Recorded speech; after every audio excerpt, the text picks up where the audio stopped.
በልባችን ውስጥ የሞላው ነው በእኛ ላይ የሚገለጥ። ልባችን ለእግዚአብሔር መንፈስ ከተገዛ፣ ልባችንን መንፈስ ቅዱስ ከተቆጣጠረው ከኛ ውስጥ የሚወጣው የእግዚአብሔር መልካም ነገር ነው። ሃሌሉያ! ከኛ ውስጥ የሚወጣው የክርስቶስ መልካም ነገር ነው። ክብር ለእግዚአብሔር ይሁን። ልባችን ደግሞ በዓለም ነገር ከተያዘ፣ ልባችን በምድራዊ ነገር ከተያዘ፣ ልባችን በሚያልፈው ነገር ደግሞ ከተያዘ ወገኖቼ ሆይ ከልባችን የሚወጣው ክፉ ነገር ነው። ዛሬ በልባችን ዙፋን ላይ የተቀመጠው ማን ነው? እግዚአብሔር እንደዚህ ይላል፣ ትሁት ይላል።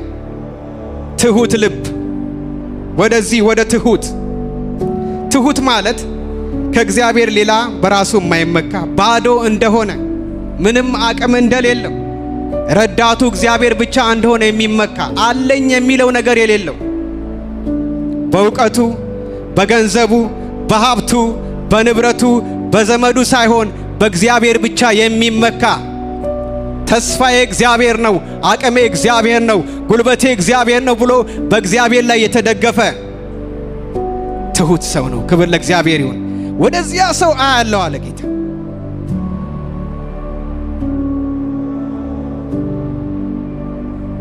የእግዚአብሔር ቃል እንደዚህ ይላል። እግዚአብሔር እንዲህ ይላል፣ ሰማይ ዙፋኔ ነው፣ ምድርም የእግሬ መረገጫ ናት። የምትሰሩልኝ ቤት ምን አይነት ነው? የማርፍበት ስፍራ ምንድን ነው? እነዚህን ሁሉ እጄ ሰርታለችና እነዚህ ሁሉ የኔ ናቸው ይላል እግዚአብሔር።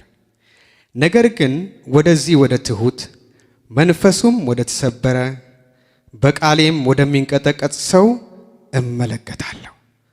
ጌታ የተመሰገነ ይሁን። በኢሳይያስ ዘመን እስራኤላውያን በብዙ አይነት መንፈሳዊ ችግር ውስጥ የነበሩበት ዘመን ነው። የሚያምር መቅደስ አላቸው፣ የተስፋ ቃል አላቸው፣ እግዚአብሔር የመረጣቸው ህዝቦች ናቸው። ነገር ግን እግዚአብሔርን እንደሚገባ እንደ ቃሉ አያመልኩትም ነበር። የተለያዩ ሃይማኖት ስርዓቶችን ይፈጽማሉ፣ የተለያዩ መስዋዕቶችን ያደርጋሉ ለእግዚአብሔር። እግዚአብሔር ግን እንደሚፈልገው ጌታን አያመልኩትም ነበር። ስለዚህ እግዚአብሔር ነቢያቶችን የላከ ይገስጻቸዋል፣ አይሰሙም።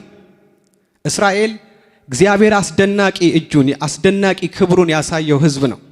ከባርነት ለብዙ ዓመት በግብፅ ባርነት ውስጥ በነበሩበት ጊዜ አስደናቂ የሆኑ ተአምራቶችን አድርጎ እግዚአብሔር ተዋግቶ ያወጣቸው ህዝብ ነው። እግዚአብሔር የዋጀው ህዝብ ነው። የእግዚአብሔርን ሰማያዊ መና የተመገበ ህዝብ ነው። ነገር ግን ያን ሁሉ ተአምር አይቶ በእግዚአብሔር ላይ ያምጽ ነበር። በጎረቤቶቻቸው እንዳሉ አሕዛብ መሆን ይመኙ ነበር። ለእግዚአብሔር አልተመቹትም። ስለዚህ እግዚአብሔር በጣም አዘነ። የእስራኤል የመጀመሪያው ችግራቸው ምንድነው? ጌታን እግዚአብሔርን የሚያመልኩት በግብዝነት ህይወት ነበር። በመቅደስ ውስጥ መስዋዕት ይሰዋሉ፣ ስርዓት ያደርጋሉ። ነገር ግን የየዕለት ኑሯቸው በኃጢአት በአመጽ የተሞላ ነበር። ስለዚህ እግዚአብሔር በኢሳይያስ በኩል እንደዚህ ይላቸዋል። ኢሳይያስ ምዕራፍ 1 ከቁጥር 11 ጀምሮ የመስዋዕታችሁ ብዛት ለኔ ምን ይጠቅመኛል ይላል እግዚአብሔር። የሚቃጠለውን የአውራ በግ መስዋዕት የፍሪዳን ስብ ጠግቤያለሁ። የበግና የበሬ ጠቦት የአውራ ፍያልም ደም ደስ አያሰኝም። በእኔ ፊት ልትታዩ ብትመጡ ይህንን የመቅደስ አደባባይ መርገጣችሁን ከእጃችሁ የሚሻ ማን ነው? ምናምንቴውን ቁርባን ጨምራችሁ አታምጡ። ዕጣን በእኔ ዘንድ አጸያፊ ነው። መባቻችሁንና ሰንበታችሁን በጉባኤ መሰብሰባችሁን አልወድም። በደልንም የተቀደሰውን ጉባኤ አልታገስም። መባቻችሁንና በዓለቶቻቸውን ነፍሴ ጠልታለች፣ ሸክም ሆኖብኛል፣ ልታገሳቸውም ደክሜያለሁ። እጃችሁን ወደ እኔ ብትዘረጉ ዓይኔን ከእናንተ ሰውራለሁ። ልመናን ብታበዙ አልሰማችሁም። እጃችሁ ደም ተሞልተዋል፣ ታጠቡ፣ ሰውነታችሁንም አንጹ። የሥራችሁንም ክፋት ከዓይኔ ያስወግዱ። ክፉ ማድረግን ተዉ፣ መልካም መስራትን ተማሩ። ፍርድን ፈልጉ፣ የተገፋውን አድኑ፣ ለድሃ አደጉ ፍረዱለት፣ ስለመበለቲቱም ተሟገቱ እያለ እግዚአብሔር ይናገራቸዋል። እኔ የምፈልገው ስርዓት አይደለም፣ የውጫዊ ስርዓት አይደለም። ነገር ግን እኔ የምፈልገው ከልብ የሆነ አምልኮ ነው፣ ለቃሌ መታዘዝ ነው፣ ከውስጥ የሆነ አምልኮ ነው ብሎ እግዚአብሔር ይናገራቸዋል። ስለዚህ እግዚአብሔር የሚልካቸውን ነቢያቶች ሁሉ ያሳድዱ ነበር፣ ይገሉ ነበር፣ በእግዚአብሔር ላይ ያምፁ ነበር። ሌላው ጣዖታትን ያመልኩ ነበር እስራኤላውያን። የአሕዛብን ጣዖታት በዘጸአት ምዕራፍ 20 ቁጥር 3 ላይ ከእኔ ሌላ ሌሎች አማልክት አታምልክ ብሎ እግዚአብሔር በግልጽ የሰጣቸውን ትእዛዝ ንቀው የሌሎች አማልክትን በዓልና አስታሮትን ያመልኩ ነበር። በድፍረት ሕፃናትን ይሰዉ ነበር። እስከዚህ ድረስ ድፍረት በእግዚአብሔር ላይ። ከዚያ ደግሞ ወደ እግዚአብሔር መቅደስ ደግሞ ሄደው ያመልካሉ እግዚአብሔርን። ፍርድን ያዛባሉ፣ ድሃውን ይጨቁናሉ። ሌላው ደግሞ የሞራል ውድቀት ውስጥ ነበሩ። በኢሳይያስ ምዕራፍ 27 ከቁጥር 3 እስከ 5 ይናገራል። እሱንም አነባዋለሁ።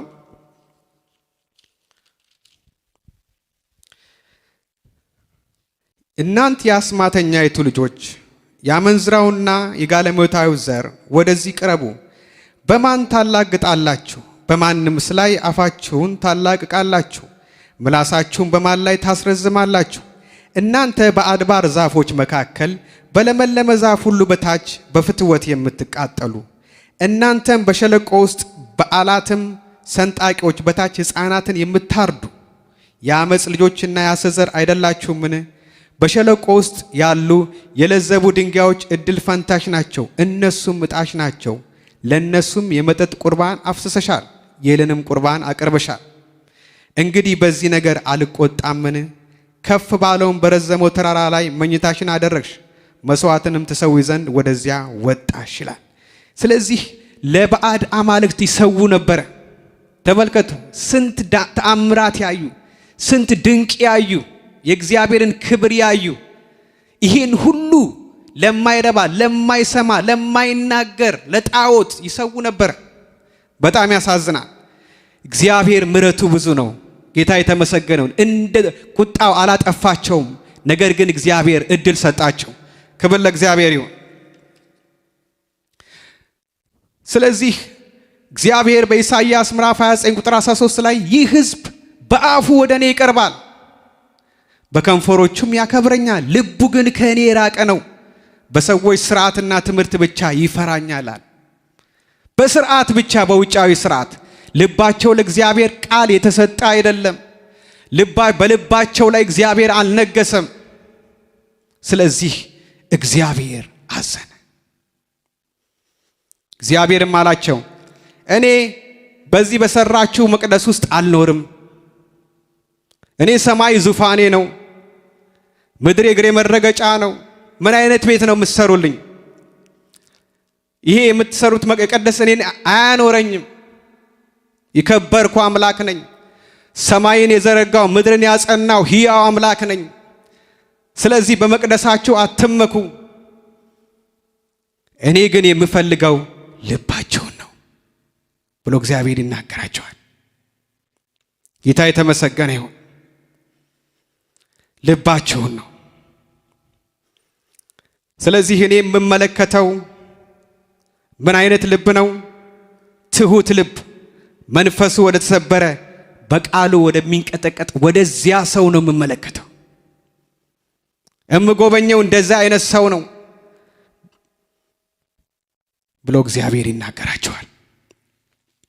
እግዚአብሔር ማደሪያው ልባችን ነው። ልባችንን ይፈልገዋል። የሰው ልብ የሰው ሐሳብ፣ ስሜት፣ ፍላጎትና ፈቃድ መገለጫው ነው። ሁሉን ነገር የሚይዘው የሰው ልብ ነው። እግዚአብሔር ደግሞ በዛ ውስጥ ነው የሚኖረው። ያንን ነው የሚፈልገው። ውጫዊን ስራይት አይደለም፣ የውጫዊን ነገር አይደለም፣ ልባችንን ነው። በምሳሌ 23 ቁጥር 26 ላይ ልጄ ሆይ ልብህን ስጠኝ፣ ዓይኖችም መንገዴን ይውደዱ ይላል። ልባችንን ይፈልጋል። ክብር ለእግዚአብሔር ይሁን። ልባችንን ስንሰጠው እግዚአብሔር ሁለንተናችንን ይቆጣጠራል። ሐሳባችንን ይቆጣጠራል፣ ስሜታችንን ይቆጣጠራል፣ ፈቃዳችንን ይቆጣጠራል። እግዚአብሔር የተመሰገነ ይሁን።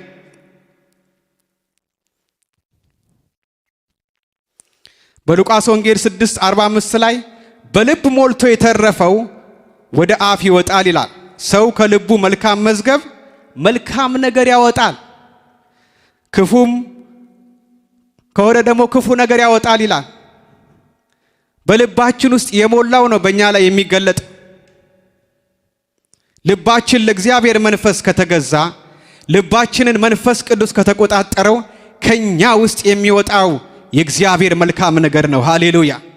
ከኛ ውስጥ የሚወጣው የክርስቶስ መልካም ነገር ነው። ክብር ለእግዚአብሔር ይሁን።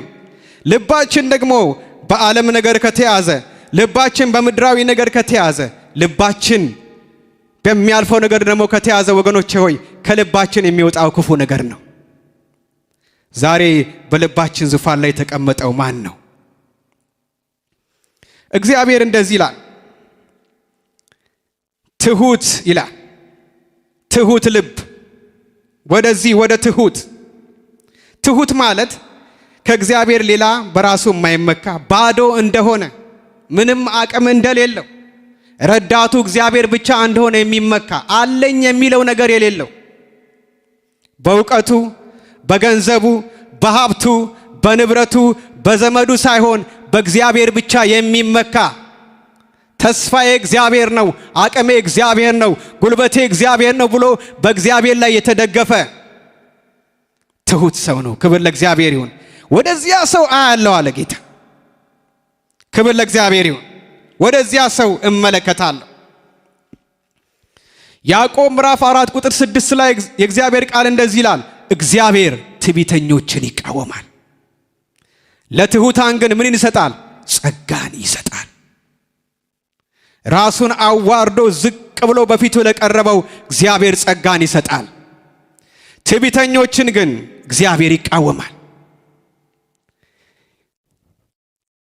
ሰይጣንን ከነበረበት ከክብር ስፍራ ወደ ሙታች የጣለው ምንድነው? ትዕቢቱ ነው። የውበት መደምደሚያ ይለዋል። የመላእክት አለቃ ነበረ። እግዚአብሔርን የሚጋርድ ኪሩብ ነበረ። ነገር ግን ከዛ ክብር የወደቀው በትዕቢቱ ነው። በአንጻሩ ደግሞ ኢየሱስን እንየው። በፊልጵስዩስ ምዕራፍ 2:5 ላይ እንደዚህ ይላል፣ በክርስቶስ ኢየሱስ ያለ ሐሳብ በእናንተ ዘንድ ይሁን ይላል። አነበዋለሁ። ፊልጵስዩስ ምዕራፍ 2 ላይ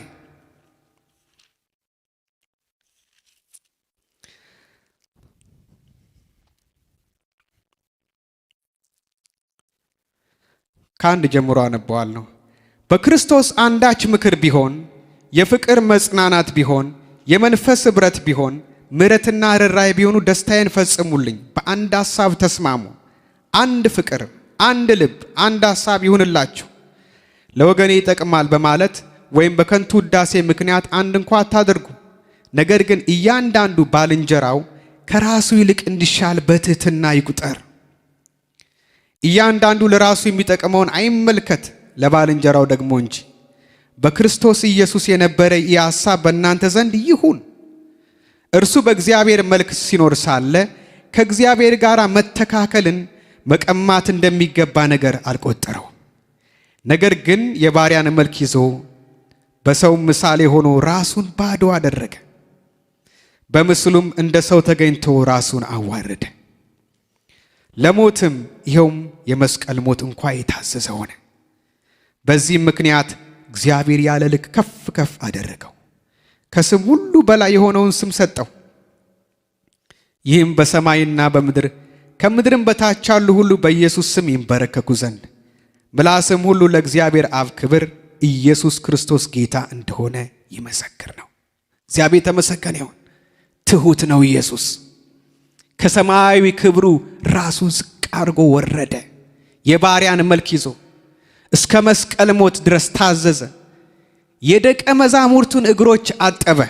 ይህ ታላቅ ጌታ ከኢየሱስ የምንማረው ትህትናን ነው ወገኖች ሆይ። የክርስቶስ ከሆንን ይህ የትህትና ሕይወት ነው በእኛ ውስጥ የሚገለጠው። ኢየሱስ ትሁት ነው። እኔ የዋህ በልቤ ምንድነኝ አለ? ትሁት ነኝ። ክብር ለእግዚአብሔር ይሁን። እያንዳንዱ ባልንጀራው ከራሱ ይልቅ እንደሚሻል ይቁጠር፣ በትሕትና ይመላለስ። ራሱን ዝቅ የሚያደርግ እግዚአብሔር ከፍ ያደርገዋል። ክብር ለእግዚአብሔር ይሁን። ራሱን ከፍ የሚያደርገውንስ እግዚአብሔር ያዋርደዋል። ስለዚህ በእግዚአብሔር ፊት በትሕትና ወደዚህ ወደ ትሁት ልብ ጌታ እመለከታለሁ አለ። እግዚአብሔር የተመሰገነ ይሁን። ሌላው መንፈሱ የተሰበረ ይላል። መንፈሱ የተሰበረ ማለት በኃጢአቱ የሚያዝን ከልቡ የሚጸጸት ሰው፣ በእግዚአብሔር ፊት ተጸጽቶ የሚያለቅሰውን ሰው እግዚአብሔር ያንን ሰው ይጎበኘዋል። ከእግዚአብሔር ጋር የሚከራከረውን አይደለም፣ ለምን እንደዚህ ይሆናል የሚለውን አይደለም። ነገር ግን ጌታ ሆይ ማረኝ ብሎ ራሱን አዋርዶ የሚቀርብ ሰው የእግዚአብሔር መንፈስ ይጎበኘዋል። ሃሌሉያ! ይጎበኘዋል ጌታ። አያልፈውም እንደዚህ አይነት ሰው። በርጦሜዎስን እንደዚህ ነው ያለው፣ የዳዊት ልጅ ሆይ ማረኝ፣ ማረኝ እኔን ኃጢአተኛውን ነው ያለው። ኢየሱስ ይህንን ጩኸት ሰምቶ አላለፈውም። ሃሌሉያ! ጩኸቱን ሰማና ጎበኘው። ክብር ለእግዚአብሔር ይሁን። የሚጸጸተውን የተሰበረውን ልብ ጌታ ይጎበኛል። በሉቃስ ወንጌል ምዕራፍ 18 ላይ የቀራጩና የፈሪሳዊውን ሰው ጸሎት ሰምታችኋል፣ ታውቃላችሁ። ፈሪሳዊው ሰው በጽድቁ ይመካል። አስራት አውጥቻለሁ፣ እንደዚህ አድርጌያለሁ፣ እጾማለሁ፣ እጸልያለሁ፣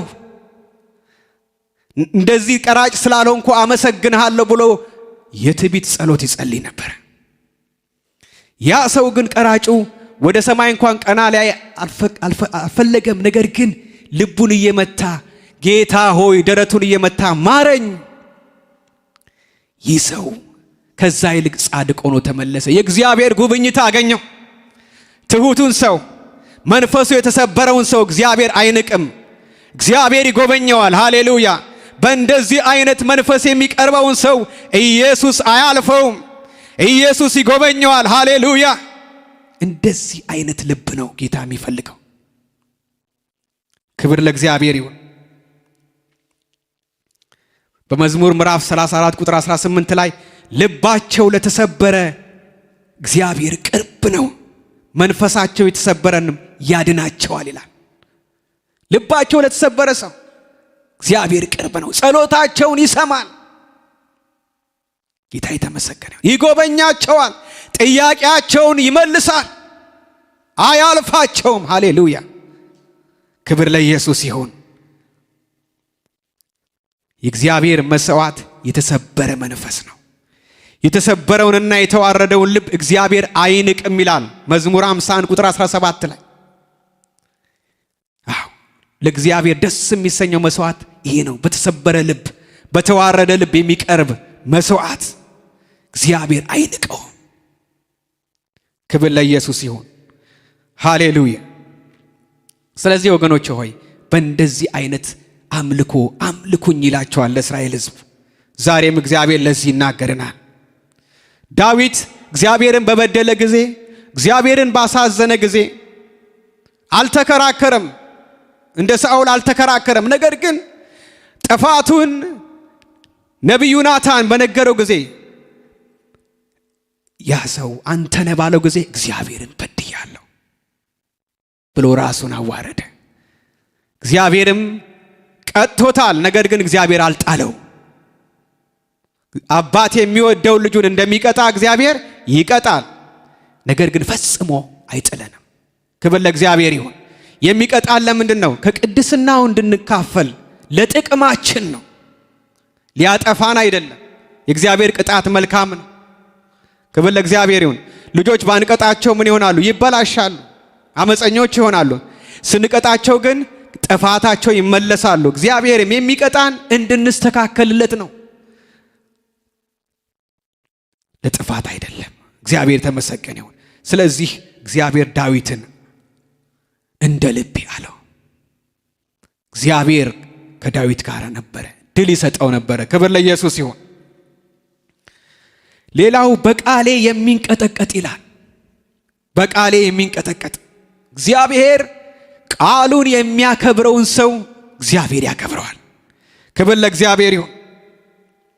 በመዝሙር ምዕራፍ 147 ቁጥር 11 ላይ እግዚአብሔር በሚፈሩት በምሕረቱም በሚታመኑት ይደሰታል፣ ቃሉን በሚያከብሩት ይደሰታል። እግዚአብሔር ተመሰገነውን። አምልኮ ከእግዚአብሔር ቃል ጋር አብሮ የሚሄድ ነገር ነው።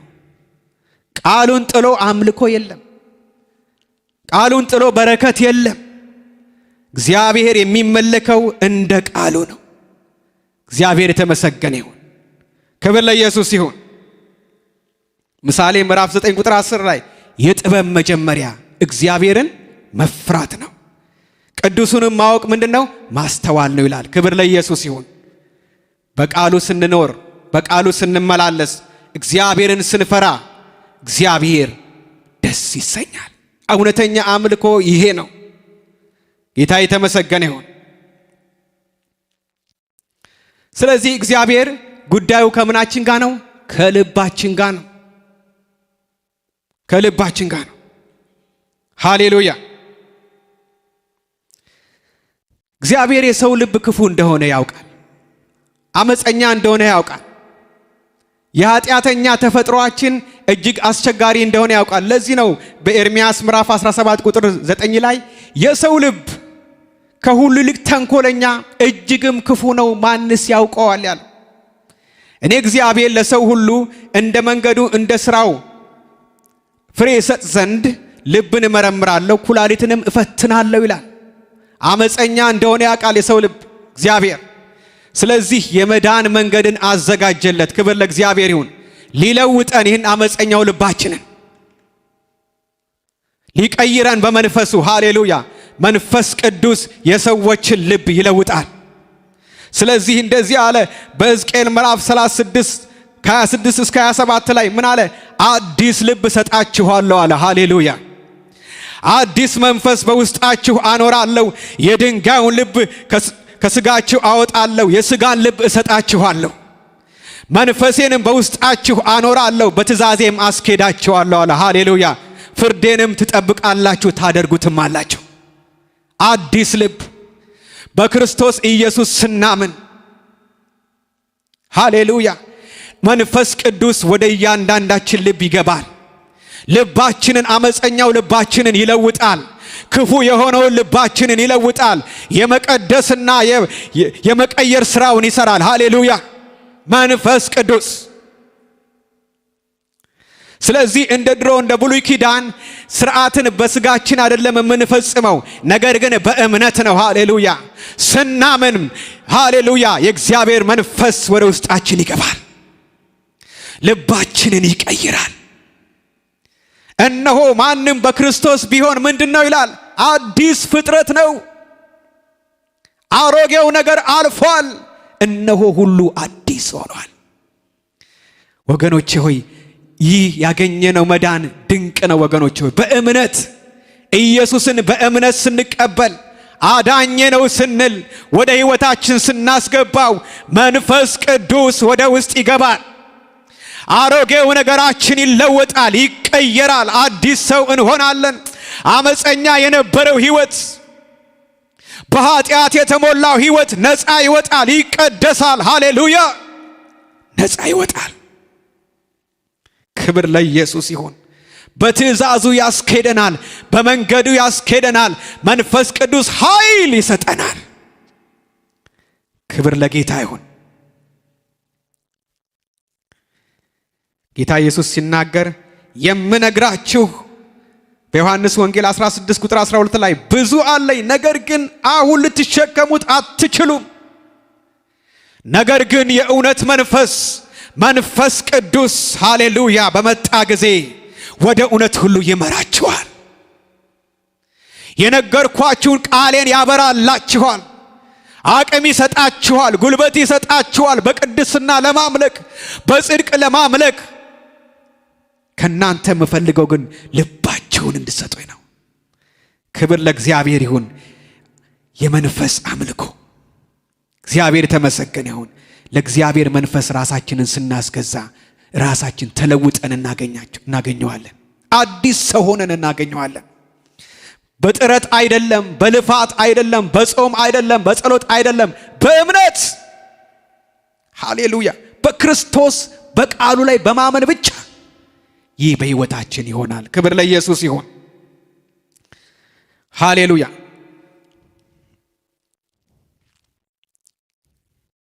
አንደኛ ቆሮንቶስ ምዕራፍ 6 ከ19 እስከ 20 እንደዚህ ይላል፣ ሥጋችሁ ከእግዚአብሔር የተቀበላችሁት በእናንተ የሚኖረው የመንፈስ ቅዱስ ቤተ መቅደስ እንደሆነ አታውቁምን? በዋጋ ተገዝታችኋልና የራሳችሁ አይደላችሁም ይላል። ሃሌሉያ። ተገዛን፣ በደሙ ገዛን። ሃሌሉያ። ክብር ለእግዚአብሔር ይሁን። ማደሪያዎቹ አደረገን። እሱ ሰው በሰራው መቅደስ ውስጥ አያድርም፣ አይኖርም። ጌታ በልባችን ውስጥ ግን በመንፈሱ ያደረ። ሃሌሉያ። ያድራል በልባችን።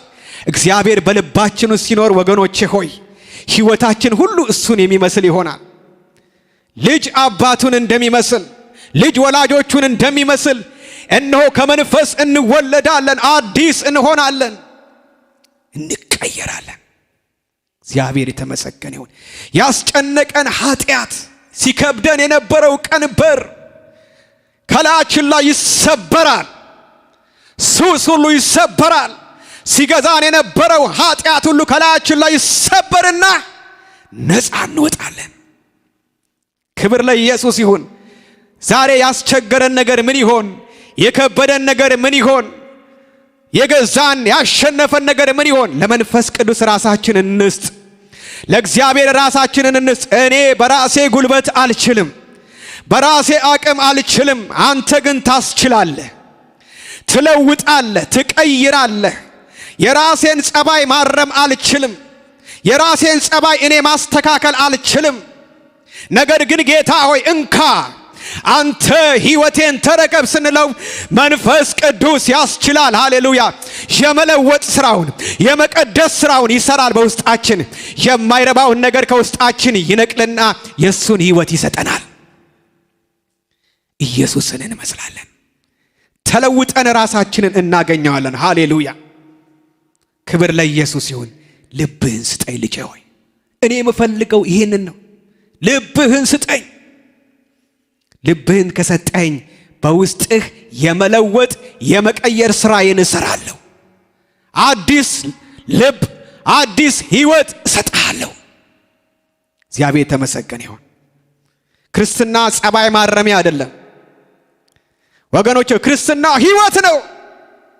ሰዎችን እዚህ ስናመጣቸው ጸባያችሁ ይስተካከላል፣ ይታረማል ብለን አይደለም። የኢየሱስን ሕይወት ትቀበላለህ፣ ትለወጣለህ፣ ሌላ ሰው ትሆናለህ፣ ትድናለህ። ክብር ለእግዚአብሔር ይሁን። ሕይወት ሲለወጥ ሌላ ሰው ትሆናለህ፣ ክርስቶስን ትመስላለህ። እግዚአብሔር የተመሰገነ ይሁን። ሐዋርያት እንደዚህ አይነት ሕይወት ነበራቸው። የተለየ ሕይወት፣ ለእግዚአብሔር መንፈስ የተገዙ ስለነበረ እግዚአብሔር በሕይወታቸው ውስጥ ድንቅ ሥራ ይሠራ ነበረ። ወገኖቼ ሆይ እግዚአብሔር በሕይወታቸው ተአምራት ይሠራ ነበረ። ዛሬም ወገኖቼ ሆይ እግዚአብሔር በሕይወታችን ክብሩን እንዲገልጥ ከፈለገን ልባችንን እንስጠው፣ ሕይወታችንን እንስጠው። ክብር ለእግዚአብሔር ይሁን። እውነተኛ አምልኮ ይሄ ነው። በመጨረሻም በዮሐንስ ወንጌል ምዕራፍ 4 ላይ ያለውን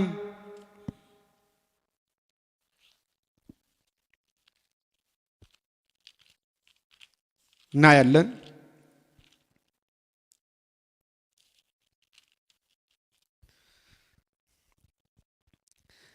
ከሰማርያ ቁጥር 7 ላይ ከሰማርያ አንዲት ሴት ውሃ ልትቀዳ መጣች።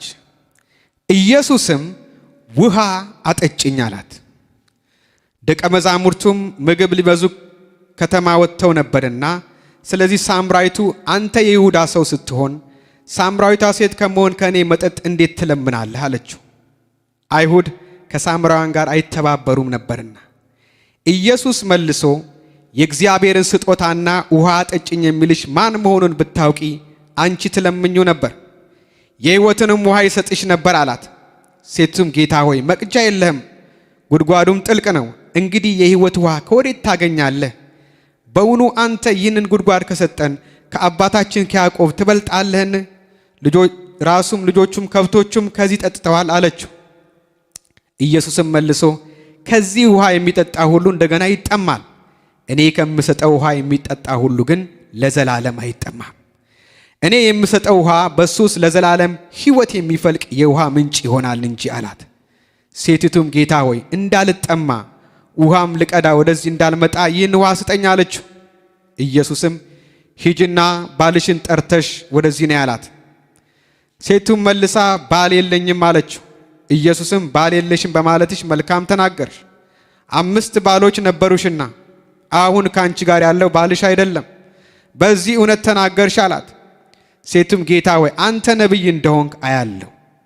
አባቶቻችን በዚህ ተራራ ሰገዱ፣ እናንተም ሰው ሊሰግድለት የሚገባው ስፍራ በኢየሩሳሌም ነው ትላላችሁ አለችው። ኢየሱስም እንዲህ አላት፣ አንቺ ሴት እመኝኝ፣ በዚህ ተራራ ወይም በኢየሩሳሌም ለአብ የማትሰግዱበት ጊዜ ይመጣል። እናንተስ ለማታውቁት ትሰግዳላችሁ፣ እኛ መዳን ከአይሁድ ነውና ለምናውቀው እንሰግዳለን። ነገር ግን በእውነት የሚሰግዱ ለአብ በመንፈስና በእውነት የሚሰግዱበት ጊዜ ይመጣል፣ አሁንም ሆኗል። አብ ሊሰግዱለት እንደዚህ ያሉትን ይሻልና። እግዚአብሔር መንፈስ ነው፣ የሚሰግዱለትም በመንፈስና በእውነት ሊሰግዱለት ያስፈልጋቸዋል። ሴቲቱም ክርስቶስ የሚባል መሲህ እንዲመጣ አውቃለሁ፣ እርሱ ሲመጣ ሁሉ ይነግረናል አለችው። ኢየሱስም የምናገርሽ እኔ እርሱ ነኝ አላት። ሃሌሉያ! እግዚአብሔር መንፈስ ነው፣ የሚሰግዱለትም በእውነትና በመንፈስ ሊሰግዱለት ያስፈልጋል። እግዚአብሔር የተመሰገነው። አምልኮ በስፍራና በቦታ የተወሰነ አይደለም። ነገር ግን አምልኮ በመንፈስ ነው፣ ከልብ ነው። ክብር ለእግዚአብሔር ይሁን። እግዚአብሔር መንፈስ ነው። ሃሌሉያ! ጌታ ኢየሱስ ክርስቶስ ይህንን ምስጢር ገለጠላት። ወገኖቼ ሆይ የሕይወትን ውሃ ሊሰጣት፣ ሃሌሉያ፣ ይህንን የቃሉን ምስጢር ገለጠላት። ቀንበሯን ሰበረላት፣ ጨለማዋን አበራላት። በብዙ ትብታብ የተተበተበችውን ትዳሯን እንኳን እንደሚገባ መያዝ ያቃታትን ሴት እግዚአብሔር ከዚህ ሰንሰለት ፈታት። ሃሌሉያ! ፈታት። ክብር ለእግዚአብሔር ይሁን። ጌታ ኢየሱስ ክርስቶስ ሲመጣ ወገኖቼ ሆይ የጌታ ብርሃን ወደ ሕይወታችን ሲመጣ የማይፈውሰው ነገር የለም። ጓዳችንን ሁሉ ይፈውሳል። ትዳራችንን ሁሉ ይፈውሳል። ሕይወታችንን ሁሉ ይፈውሳል። መንፈሳዊ በረከት ብቻ አይደለም ይዞ ይመጣው፣ ስጋችንንም ሁሉ ይፈውሳል። ሃሌሉያ! ኢየሱስ ክርስቶስ ጌታ ነው። ክብር ለእግዚአብሔር ይሁን። ስለዚህ እነሆ ጉዴን የነገረኝን ኑ እዩት ብላ ወንጌልን ልትሰብክ ወደ ሰማርያ ሄደች። እነሆ የሰማርያ ሰዎች ሁሉ ተሰብስበው ሰሙት። በመጨረሻም እንደዚህ አሉ፣ አሁን የምናምን ስለ ቃልሽ አይደለም፣ እኛ ራሳችን ሰምተነዋልና እርሱም በእውነት ክርስቶስ የዓለም መድኃኒት እንደሆነ እናውቃለን። ክብር ለኢየሱስ ይሁን። ኢየሱስ ያድናል። ሃሌሉያ! ያድናል። የእግዚአብሔር ቃል እውነት ነው ወገኖቼ ሆይ፣ ይህ እውነት አልተለወጠም። ትላንት ሲሰራ የነበረው ኢየሱስ፣ ትላንት ሲያድን የነበረው ኢየሱስ፣ ትላንት ሰዎችን ከኃጢአት ትብታብ ሲፈታ የነበረው ኢየሱስ ዛሬም በመንፈስ ቅዱስ ይሰራል፣ ዛሬም ያድናል። ክብር ለእግዚአብሔር ይሁን። ኢየሱስ ክርስቶስ ትናንትናም ዛሬም ለዘላለምም ያው ነው። ሃሌሉያ! እንጸልያለን።